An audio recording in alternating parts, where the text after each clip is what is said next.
We gotta go find that flying ship. But how are we gonna learn? I guess this is how we're gonna learn about the Mr. hebologist. Valentine, I Hey, Valentine. Nick. forgot. Let's go talk to Amari. May have walked out of the den, Irma, but I'd never walk out on you. Hmm. Amari's downstairs. Big brother.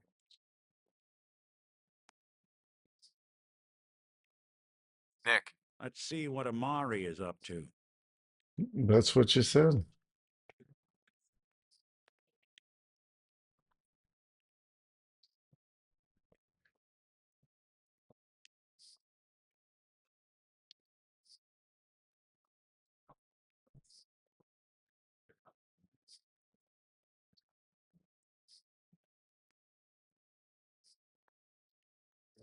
Hmm.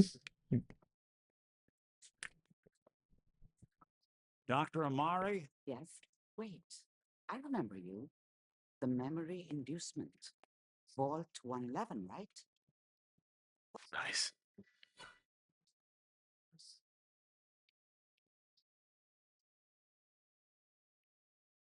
What's this all about?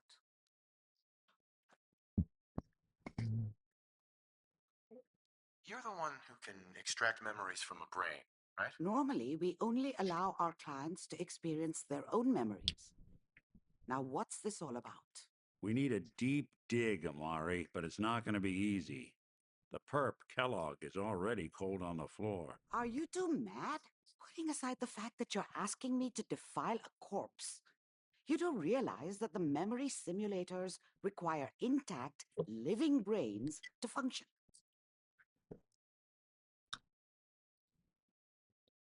Please. Nick told me you're the only one who can make this work. This dead brain had inside knowledge of the Institute, Amari. The We have an biggest augmenter. scientific secret of the Commonwealth. You need this, and so do we. Fine. I'll take a look. But no guarantees. Do you have it with you? Here's what I could find. What's this? This isn't a brain. This is. Wait, that's the hippocampus. And this thing attached to it? A neural interface? Those circuits look awfully familiar. I'm not surprised. From what I've seen, all Institute technology has a similar architecture. Nick's an older model synth.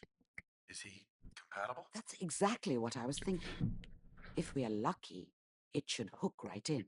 But even if this works, Mr. Valentine would be taking on a tremendous amount of risk. We're talking about wiring something to his brain. Don't worry about me, Amari. Let's do it. I appreciate this, Nick. You can thank me when we've found your son. All right, let's do this. Whenever you're ready, Mr. Valentine, just sit down. If I start cackling like an old grizzled mercenary, pull me out, okay? I'll shoot you. Let's see here. I need you to keep talking to me, Mr. Valentine. Any slight change in your cognitive functions could be dire. Are you feeling any different? A lot of flashes.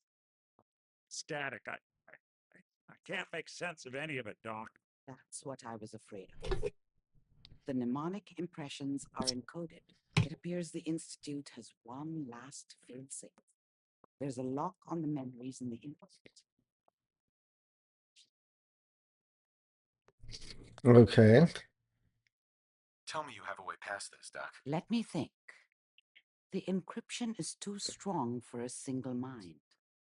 But what if we use two? We load both you and Mr. Valentine into the memory loungers. Run your cognitive functions in parallel.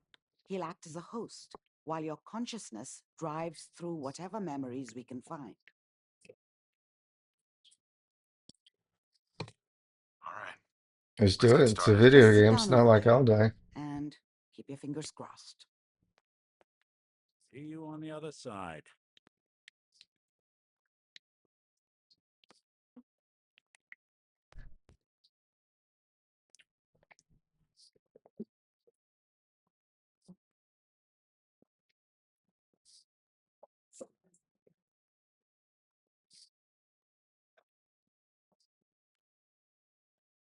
Being hypnotized.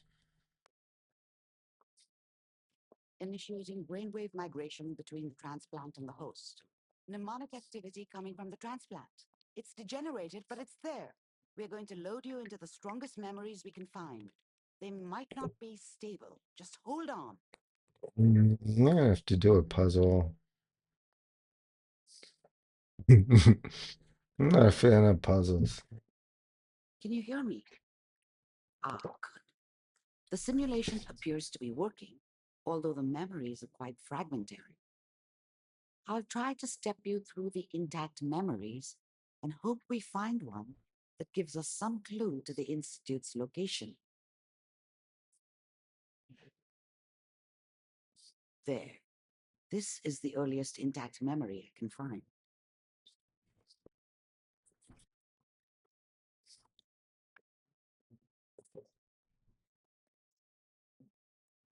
Remember, you are experiencing these memories as Kellogg. This may prove disorienting at first.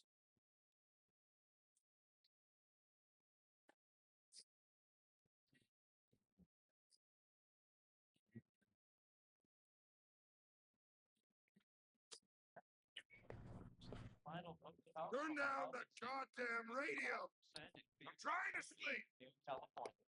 I was such a dummy back then. What did I know about how the world worked? I think now she wanted me to kill him. I should have. Instead, I ended up running away. I told myself I wanted to find somewhere out from under the thumb of the NCR and all their rules. But really, I was running from the guilt of not protecting her from Dad.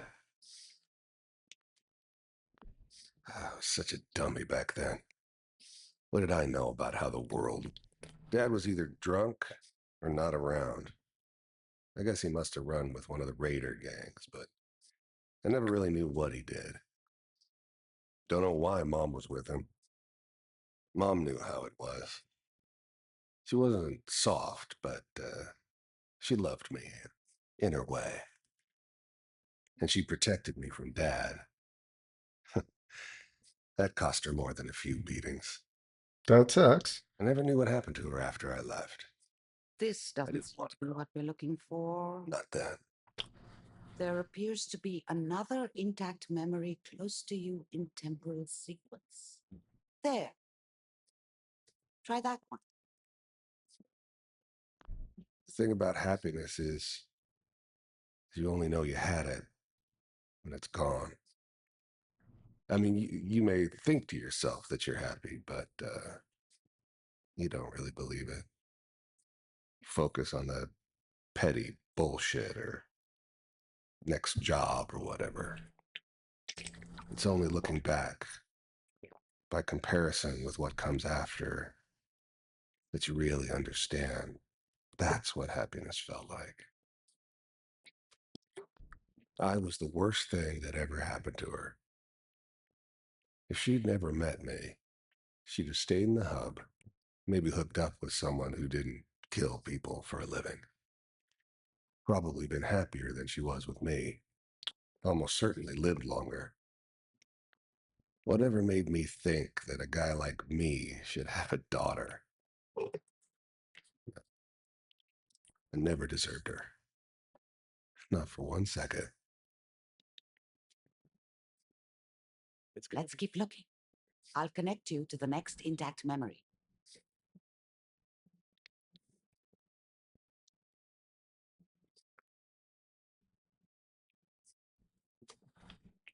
How did you think this was going to end, Kellogg? You thought you could just fuck with us, and we wouldn't fuck with you? Just so you know, they died like dogs, and you weren't there to help them.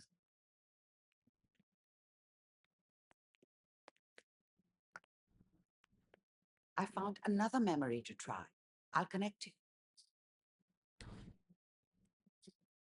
Hmm.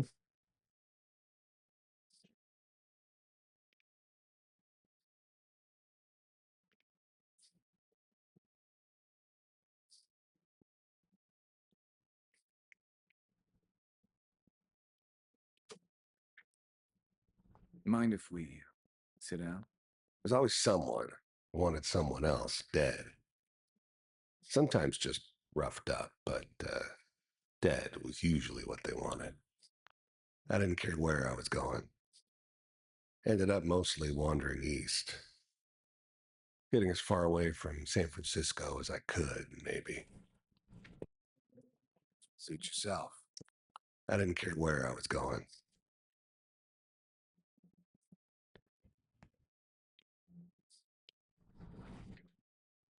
So, I hear you'll take care of people's problems.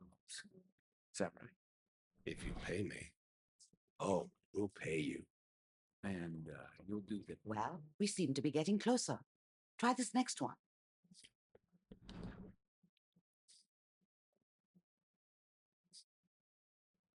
Mr. Kellogg, I'm glad you decided to meet with me. So, you're with the Institute. I wanted to see for myself if you really existed.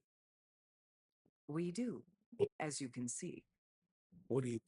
I finally ended up in the Commonwealth. I kinda ran out of road. Plus, I'd come to terms with life. I wasn't gonna be stupid enough to get mixed up with caring about other people again. It was just me against the world. And the world had it coming. It's come to my attention that you've been rather disruptive of our operations lately. This must stop. I do what people pay me to do. If that's a problem for you, I could see only one way out. And what's that, Mr. Kellogg? If I'm working for you, there's no more problem. From what I hear, you can afford me. I don't think you fully understand the situation you're in. I think I do. Very well. B748, initiate. System is offline.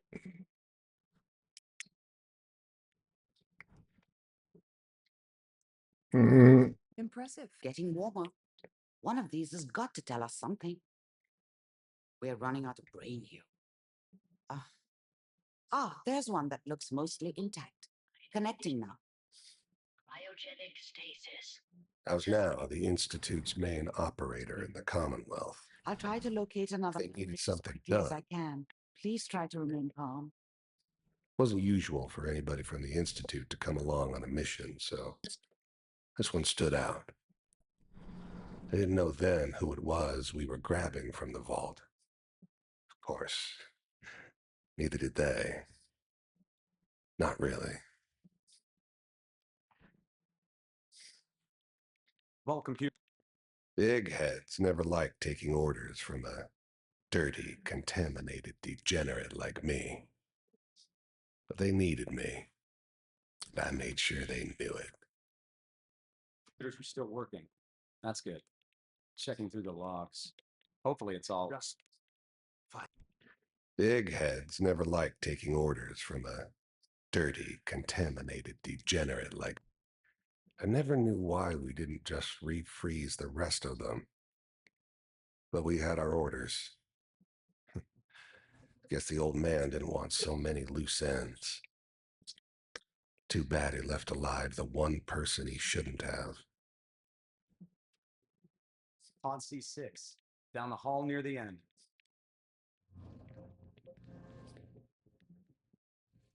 I found another intact memory. We don't want to Look at see that.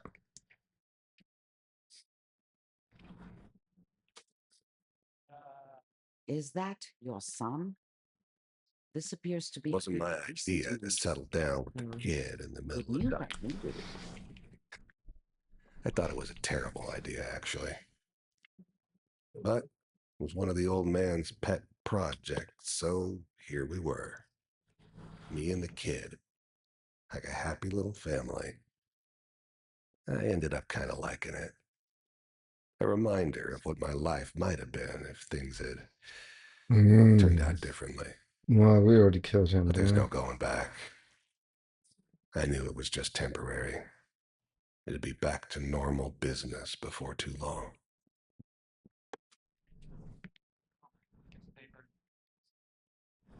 Wasn't my idea to settle down with the kid in the middle of Diamond City. I thought it was a terrible idea, actually.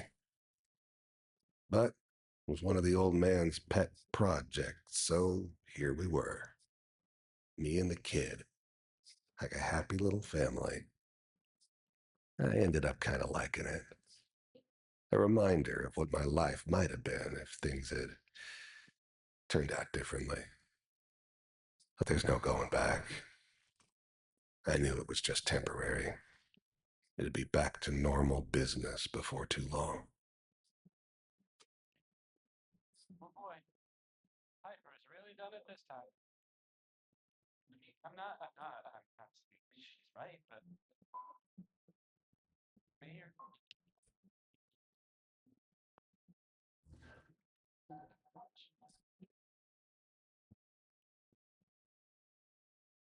We're at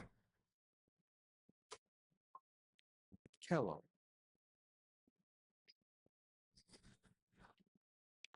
The new breed of synths could easily pass as human. Some of them did. But the coursers, they weren't built to blend in. They were killing machines, pure and simple. Smarter, stronger, and faster than almost any real human. I'm just glad they were always on my side.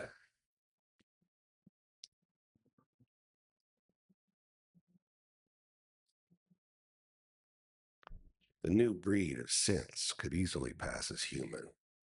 Some of them did. But the coursers, they weren't built to blend in. They were killing machines, pure and simple.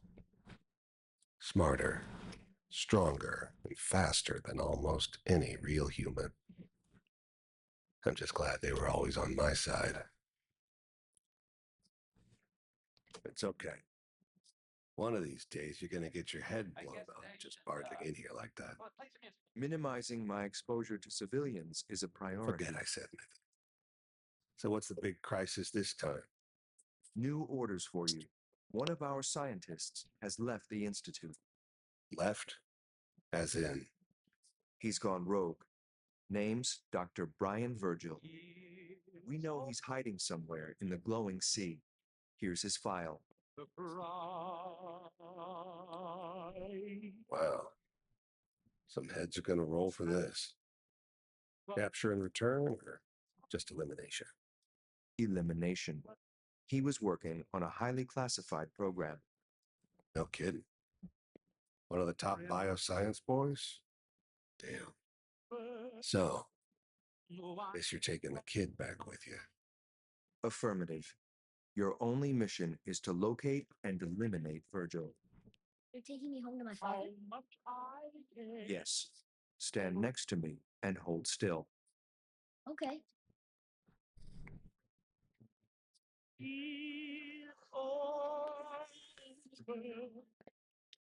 But the dreaming. X688. Ready to relay with Sean. Bye, Mr. Kellogg. I hope I see you again soon. Bye. Teleportation. Now it all makes sense. Nobody's found the entrance to the Institute because there is no entrance. Let me pull you out of there as soon as you're ready. I'm ready. There's nowhere to go.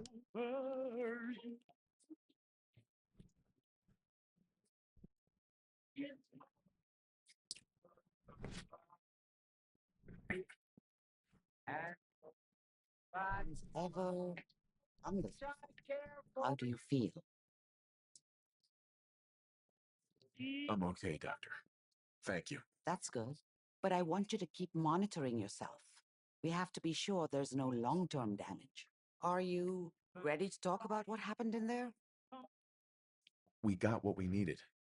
The Institute uses teleportation to get in and out. Yes, their greatest secret has finally been revealed. But that only leads to more questions. How does it work? Where do we go next? What do you think we should do? Let me think. What about that memory involving Virgil, the rogue Institute scientist? If Mm. he were alive, we have a common enemy. He might help us. I like it. The memory said the Institute tracked him to the glowing sea, but that seems crazy. A madman would think twice about going there. Why? What makes the glowing sea so dangerous? The name says it all. Radiation. So much that nothing there could possibly live. Nothing pleasant. Navigating radioactive hazards is nothing new, but the glowing sea can kill a man in seconds. That's why it doesn't make sense. Virgil fleeing into that hell. The exposure alone. That's why he's there. To make the Institute think twice about following him. That must be it. He's using the radiation in the glowing sea like a shield or a cloak, a way to throw them off and be at an advantage. If Virgil found a way to survive That's there, what I just you'll have said. to do the same. If you're going to follow him. How do I fight that much radiation, Doctor? There are chemical compounds. Rad-X, Radaway. You'd need as much as you could carry. Maybe more. A sealed environment suit would be great if you could find one. Or maybe one of those suits of power armor. That would be perfect. I'll find a way to get through the rads. Don't worry. Good luck. And be safe. By the way, I unplugged Mr. Valentine first. Removed the implant while you were waking up. He's waiting for you upstairs. Amari, Be careful of the radiation. The glowing sea isn't a place to be caught. Will do. Right. Hey, Valentine. Hope you got what you were looking for inside my head. That was right. I should have killed you when you were on ice. Kellogg, is that you? What? What are you talking about? You sounded like Kellogg just then. Did I? Ah. Mari said there might be some mnemonic impressions left over. Anyway, I feel fine, so let's get going. Or I could head back to Diamond City, since you've got company already. Mm. Let's get going, Nick. Been one heck of a ride so far. Yeah. Let's see where it takes us next.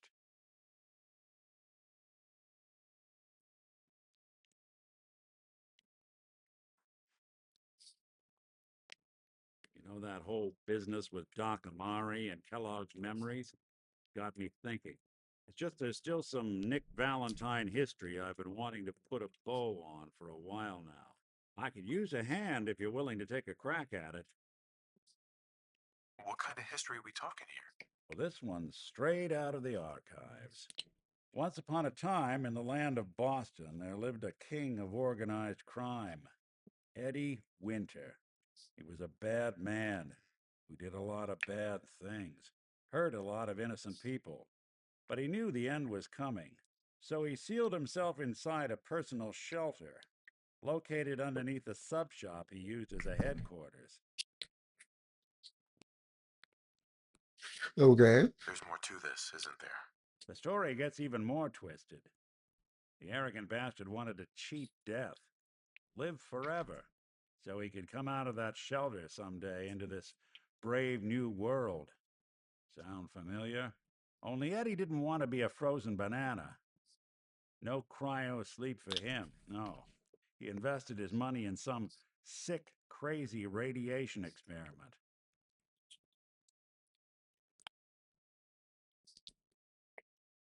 Nick, you can't be saying what I think you're saying. Oh, I'm saying it all right. Eddie Winter went and turned himself into a ghoul 200 years before it was fashionable. Hell, he was probably the first one.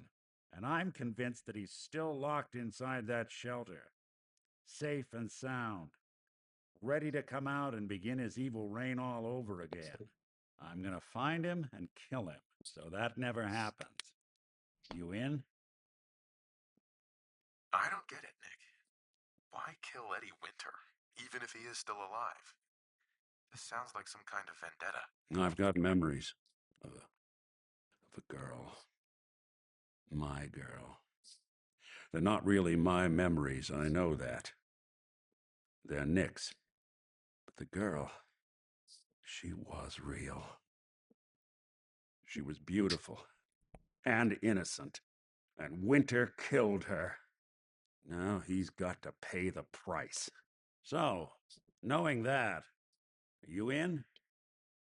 Yeah. Let's get the bad guy. You're a good man.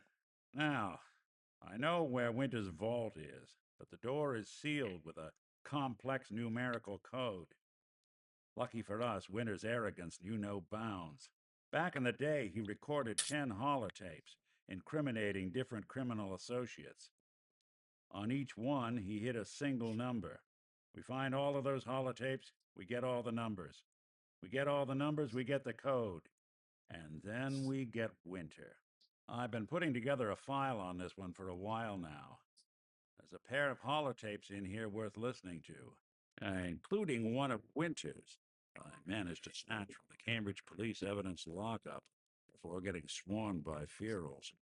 My gut tells me the Boston police evidence terminals are the key to cracking this one. It's probably worth paying a visit to any of the departments you might have stumbled across.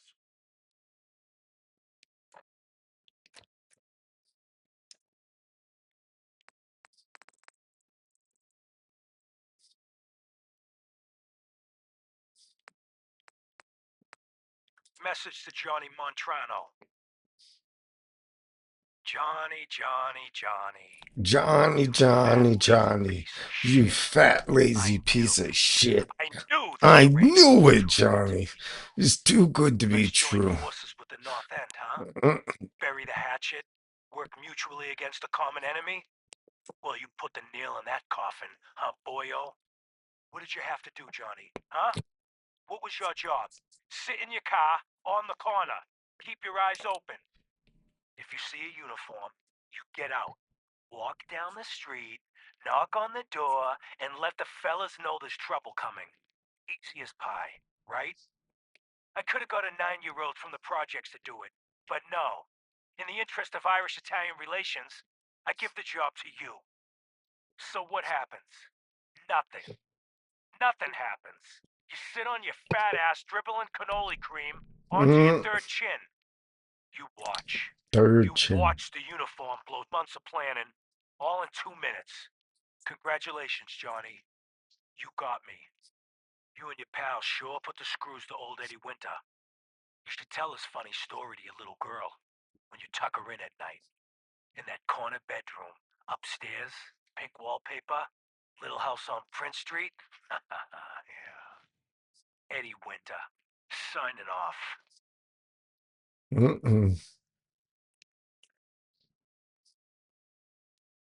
Hey. I'm all ears. Take a look.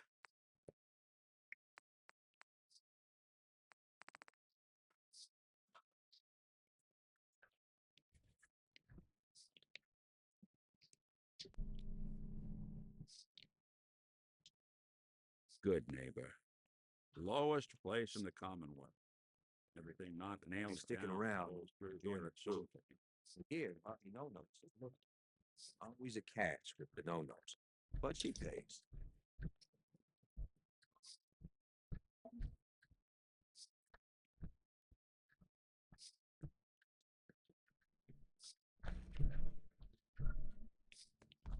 Whoever this Brotherhood of Heads Steel up. is, Looking for I'm something? not buying that.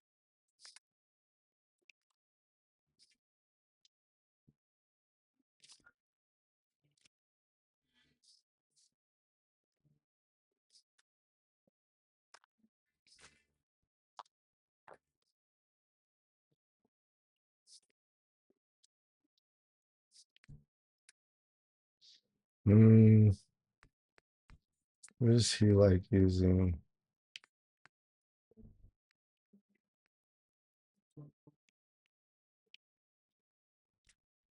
Anything I I'm can in plug peace, for you? Malarkey. Hell of a load you carry. Better sell some to Daisy before someone swipes it. Don't worry. All right, let's sort. I don't know, dude. I'm supposed to talk to you. Nick. This line of work, have to expect the